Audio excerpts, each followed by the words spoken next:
Hi there, I'm Okana Oshun, a news anchor for Ms. Volgotha Deadly World Events channel. A deep and heavy sorrow has settled over the rolling hills of Lexington, Kentucky. A kind of quiet grief that the bright summer sun cannot seem to pierce. What should have been a peaceful Sunday, a day for family, fellowship, and faith, was shattered by a senseless act of violence that has left our community reeling. The heart of the bluegrass is aching today as we try to make sense of a tragedy that unfolded in one of our most sacred spaces. Yesterday, on July 13, 2025, a beloved church, a place of sanctuary and worship, became a scene of unimaginable horror. The echoes of that violence now reverberate through our homes and our hearts, leaving behind a silence filled with pain and questions that have no easy answers. We are a community bound together by shared values, and now we are bound by a shared wound. The day began like any other Sunday in this part of the country, with folks getting ready for church services, the air filled with the promise of a peaceful Sabbath. But that peace was violently interrupted, leaving a scar on the soul of our city. The Richmond Road Baptist Church, a small, tight-knit congregation where everyone knows your name and your family's name, was violated in the most brutal way imaginable. It's hard to wrap your mind around it, how a place built on love and hope could become the final stop in a rampage of hate and destruction. The very foundation of our sense of safety has been shaken, and now we must find a way to stand together, to support one another as we navigate this dark and sorrowful path that has been laid before us. This news story is not just a collection of facts and timelines. It is a testament to the lives that were so cruelly cut short, and the lives that have been forever altered. It is a story about a community that has been thrust into the national spotlight for all the wrong reasons. A community now forced to confront a darkness that no one ever expects to visit their own doorstep. As we report on these events, we do so with a heavy heart, holding in our thoughts the families who are now enduring the most profound kind of loss. Their private grief has become a public tragedy, and it is our solemn duty to honor the memories of their loved ones with the respect and compassion they deserve, even as we seek to understand the incomprehensible. The weight of this tragedy feels immense, a burden shared by every resident of this city, whether they knew the victims personally or not. An attack on a house of worship is an attack on the very fabric of our community, a violation of a trust that we hold dear. It's a reminder of the fragility of life and the suddenness with which everything can change. As we move through the coming days and weeks, the initial shock will give way to a long and difficult period of mourning. It is in these moments that the true character of a community is revealed, and I have no doubt that the people of Lexington will rise to this somber occasion with the grace and strength that defines this region, offering comfort to the brokenhearted. The chain of events that culminated in this heartbreaking tragedy began to unfold late Sunday morning, under the bright Kentucky sky near the Bluegrass Airport. At approximately 11:36 a.m., a Kentucky State Police trooper conducted a seemingly routine traffic stop on Terminal Drive. The vehicle, driven by 47-year-old Guy House, had been flagged by a license plate reader. In a shocking turn, what should have been a simple citation or warning escalated into violence. House produced a firearm and shot the state trooper, setting in motion a desperate and chaotic chase. The injured trooper, though thankfully expected to survive, became the first victim in a violent spree that would soon carve a path of devastation across our county.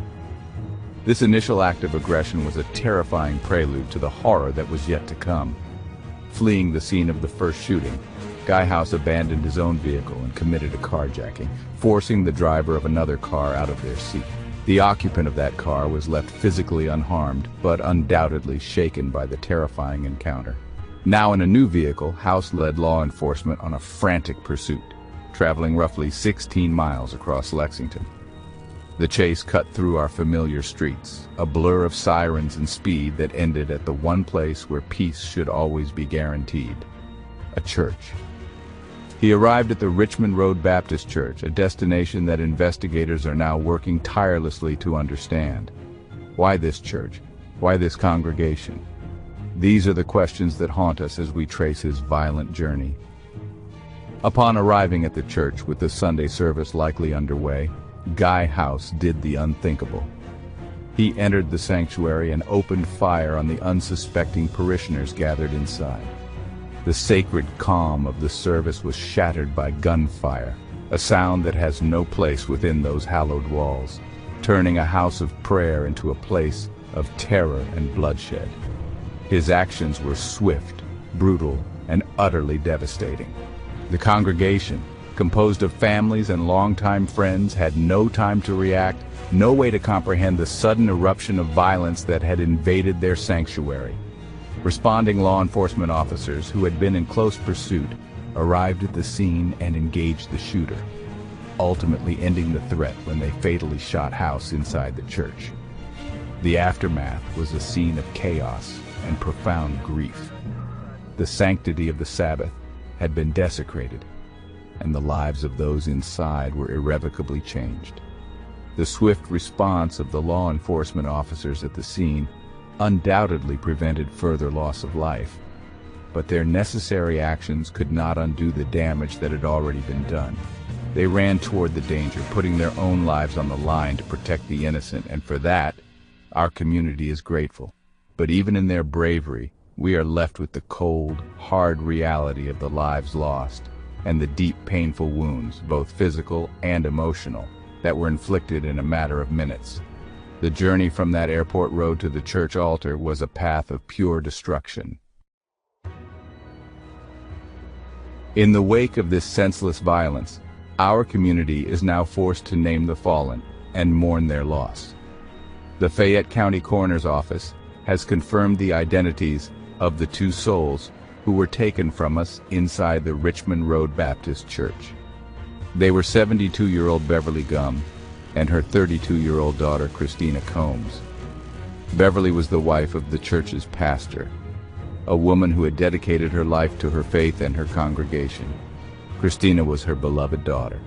They were mother and daughter, taken together while worshiping side by side, their lives extinguished in a place that should have been their refuge. Their names will now forever be linked to this tragedy, but it is their lives, their love, and their faith that we must strive to remember above all else. The toll of this attack extends beyond those we have lost. The Kentucky State Police trooper who was shot at the beginning of this ordeal is currently being treated for non-life-threatening injuries, a small mercy in a day filled with so much darkness.